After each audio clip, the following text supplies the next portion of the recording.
For our next one, same instructions. Determine if the integral is convergent or divergent. If we can, evaluate it. This is the integral from 2 to infinity of dv divided by v squared plus 2v minus 3. Noting that this is an improper integral with an upper limit of infinity, we're going to say this is the limit as t approaches infinity of the integral from 2 to t of, now that denominator factors into v plus 3 times v minus 1. And I'll put the dv alpha on the side. Our integrand is a rational function, so we need to use partial fraction decomposition. We have that 1 is equal to, that 1 over the quantity of v plus 3 times the quantity of v minus 1 is equal to a fraction with a denominator of v plus 3 plus a fraction with a denominator of v minus 1. Those are linear denominators, and so we need constant numerators. We have a over v plus 3 plus b over v minus 1. Well, that would imply, after we get common denominators and clear fractions, that 1 is equal to a times the quantity of v minus 1 plus b times the quantity of v plus 3. If we let v equal 1, then we zero out the a term, and we will end up with b is equal to 1/4. Go ahead and check that out. If we let v equal -3, we zero out the b term, and we end up with a is equal to -1/4, and you can check that out as well.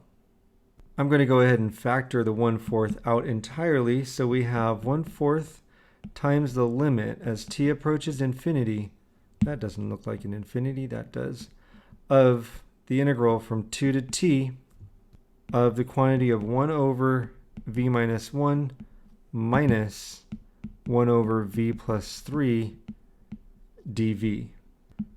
Integrating that, we're going to end up with 1/4 times the limit as t approaches infinity of the natural log of v minus 1 minus the natural log of v plus 3. All of that evaluated from 2 to t. You'll notice I don't have absolute values around the arguments of the natural log, and that's because the limits of integration are both bigger than 1, and so the arguments won't go negative. Now I can see the writing on the wall here. If we let t replace v and then let t go to infinity, we're going to end up with infinity minus infinity, an indeterminate form, and I don't want to deal with that if I don't have to. So I'm going to use properties of logs and rewrite this as 1/4 times the limit as t approaches infinity of the natural log of v minus 1 over v plus 3, that evaluated from 2 to t. That will become 1/4 times the limit as t approaches infinity. Having a hard time writing those infinities right now. Of the natural log of t minus 1 over t plus 3 minus the natural log of 1/5 is what that'll turn out to be. Now let's consider just the argument of the log. We're going to take the limit as t approaches infinity of t minus 1 over t plus 3.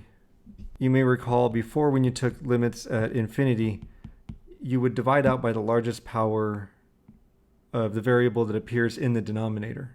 In this case, that means we're going to end up with the limit as t approaches infinity of 1 plus 1 over t divided by 1 plus 3 over t, and in the numerator that should have been 1 minus 1 over t. As t approaches infinity, the 1 over t's and the 3 over t, they're both going to go to 0. So the limit of the rational expression is equal to 1. We're now ready to say that the result is going to be 1/4 times the natural log of the limit of the rational expression, so that argument of the natural log is 1, minus the natural log of 1/5. I should have had a parenthesis in a previous step because the 1/4 applies to both terms. The natural log of 1 is 0. Therefore, our result is -1/4 times the natural log of 1/5. I'd rather think of the -1 coefficient as being the exponent on 1/5, and that way we get to do away both with the negative and that fraction that's the argument of the log. We end up with 1/4 times the natural log of 5. Therefore, this integral is convergent. Next up, same instructions. our integral is from 0 to 1 of dx divided by the square root of 1 minus x squared. When we first look at this, we might think, well, what's the problem? The integral goes from 0 to 1, we're fine. But we have a discontinuity because if x is 1, that denominator becomes 0. So x cannot be 1. Therefore, we need to turn this into a limit as t approaches 1. Now that's incorrect, but I'll fix it in just a minute. Of the integral from 0 to t of dx divided by the square root of 1 minus x squared.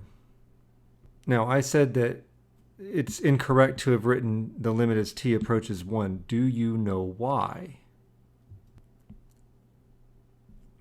Our function is defined only for x between -1 and 1 non-inclusive. And when I said our function, I mean our integrand. We're only looking at the interval, from 0 to 1. But folks, we don't have any values to the right of 1 that would make sense for our expression. It's inside of a square root. It's the square root of 1 minus x squared in the denominator. Therefore, we're approaching 1 from the minus side. And it is important to note that. So, upper limit of 1 is a problem. We take the limit as t approaches 1 from the minus side of the integral from 0 to t of dx over the square root of 1 minus x squared. You may or may not recognize the integrand. I hope you do. It doesn't require anything other than recognizing that we end up with the limit as t approaches 1 from the minus side of the inverse sine of x. Did you catch that? If you didn't, you may have thought of trig substitution. You can do it. It's a longer path. You'll still end up with the inverse sine of x, but if you can recognize that, then your path is easier. We're still evaluating from 0 to t. And substituting is going to give us the limit as t approaches 1 from the minus side of the inverse sine of t minus the angle whose sine is 0. For the first term there, if we replace t by 1, the angle whose sine is 1 is pi over 2, and the angle whose sine is 0 is, of course, 0. So our value is pi over 2. Therefore, the integral is convergent.